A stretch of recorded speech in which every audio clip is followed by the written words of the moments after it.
Students, आज मैं आपको डी ब्लॉक एलिमेंट्स के बारे में कुछ जनरल प्रॉपर्टीज के बारे में बताना चाहता हूँ। D block elements are those elements in which the last electron is placed in the d orbital of any atom and the last electron is observed in penultimate d orbital. D block elements are normally classified into two classes. Number one, normal d block elements which contain 1 to 9 electrons in the d orbital, and pseudo d block elements are those elements which contain 10 electrons in the penultimate d orbital. So normally all the d block elements are metals. They are good conductors of heat and electricity because of conduction bands, and they contain free electrons inside the metal piece. All the d block elements form complex coordination compounds because after complex formation they adopt the inert gas configuration, and metal becomes inert after the complex coordination compound formation, so that most of the d block elements are readily converted into complex compounds. D block elements are mostly paramagnetic. Paramagnetic means they are attracted by the magnet, for example iron, and they contain unpaired electrons inside the atom, so that most of the D block elements are paramagnetic. Only Zn, Cd and Hg are diamagnetic in nature because they have no unpaired electrons and they have completely filled d orbital. Or except these three, most of the d block elements are paramagnetic in nature. They are comparatively hard. They form colored compounds if the d orbital contains 0 electrons, and if the d orbital contains 10 electrons, then the compound will be white or colorless. Otherwise, if the d orbital contains 1 to 9 electrons, then they will form the colored compounds, and the color intensity depends upon the number of unpaired electrons. Most of the d block elements are good catalysts because of unpaired electrons, which is also called the free valencies. All the d block elements have various unpaired electrons and free electrons, which are called free valencies, on which the reactants are deposited, and then the collisions between the reactant molecule take place and the product is obtained. After the product formation, the product is removed and the piece of d block element is again used as catalyst for the new reactants. The reactivity of d block elements is decided by the E naught values, which is also called the electrode potential. We have learned in the electrochemistry that the E naught value will decide the reactivity. If a metal has the less E naught value, then it will be more reactive, and if a metal has the higher E naught value, then it will be less reactive. And we know that always the more reactive metal will displace the less reactive metal. More reactive metal will displace the less reactive metal, and the metal which is replaced is reduced, and the metal which goes into the compound form is oxidized. All the d block elements form interstitial compounds because of large interstitial space between the atoms. Atoms are larger, and hence the vacant space between the atoms is larger, which is also called the interstitial space. And in moving down the group, the size of the atom increases, so that the interstitial space increases, and hence the interstitial compound formation will increase. And if we move left to right, then the size of the atom decreases, so that the interstitial space will also decrease in moving left to right, and hence in moving along the period, the interstitial compound formation will decrease because of less space between the atoms. The next property is conductivity. All the d block elements are good conductors of heat and electricity because of unpaired electrons and free electrons. They easily take part in thermionic emission. They easily take part in photoelectric effect, and they have metallic luster because when any light falls on the metal surface, then the free electrons are excited and they come out. Similarly, all the d block elements form strong metallic bonds.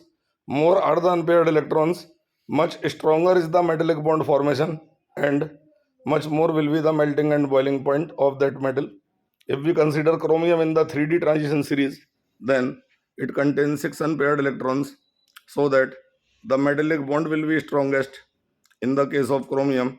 Because of six unpaired electrons, the metallic bond will be very strong and the metal will be hard, possess the high melting and boiling point, and hence the chromium and the friend elements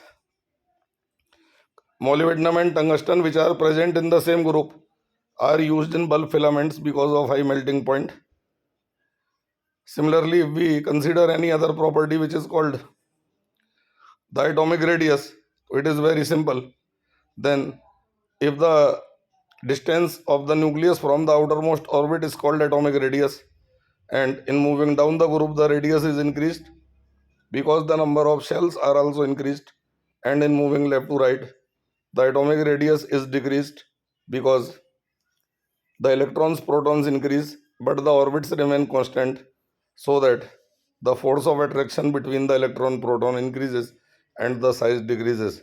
The same criteria of radius can be applied to the atomic volume. We know that the atom is spherical, and for the sphere volume is dependent on the radius. As the radius will increase, the volume will increase, and hence, and if the radius will decrease, then the volume will decrease, so that the radius and volume are directly related and the trends are same. Now we move towards the next property, which is known as the intensity of color of the compounds, which directly depends upon the number of unpaired electrons. And from D1 to D9 configuration, the color of the d block element compounds will be highly intense if the unpaired electrons are high.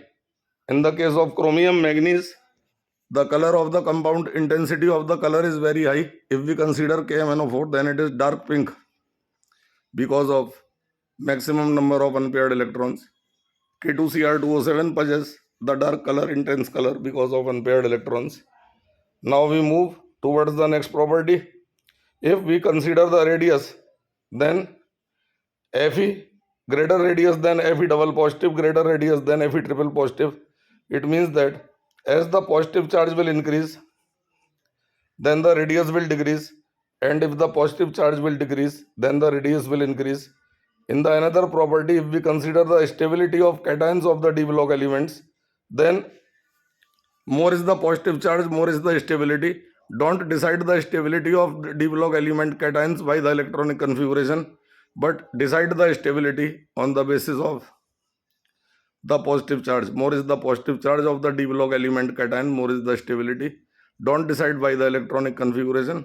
This common mistake is made by the toppers also, that for the stability the student write the electronic configuration, which is not very responsible for the stability of cations, but it is responsible, the factor which is responsible is the more positive charge.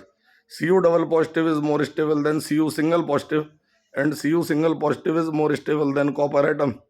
Similarly, Fe plus 3 is more stable than Fe double positive, and Fe double positive is more stable than Fe.